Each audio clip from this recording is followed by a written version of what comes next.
Hello అందరికీ, ఎలా ఉన్నారు? ఈరోజు మనం చేసే రెసిపీ గేదె పాలతో జున్ను. ఒక బౌల్లో పాలు తీసుకోవాలి, బెల్లంని ఇలా తురుముకోవాలి.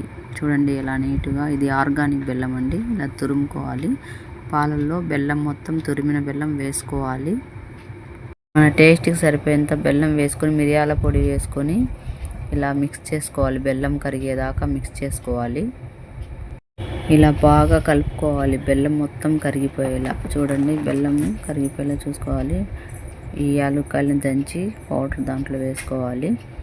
అవి మొత్తం కరిగేలా బాగా కలుపుకొని ఒక పెద్ద డేక్షా తీసుకొని దాంట్లో వాటర్ పోసుకొని స్టాండ్ పెట్టుకొని అలా మనం కలుపుకున్న మిశ్రమం పెట్టి 10 నిమిషాలు చూస్తే నైఫ్ పెట్టి ఇలా తీస్తే జున్ను రెడీ. చూడండి, చల్లారినాక ఇలా చేసి కోసేస్తే మనం కేక్ లాగా జున్ను మెత్తగా స్మూత్గా ఎంత బాగుందో.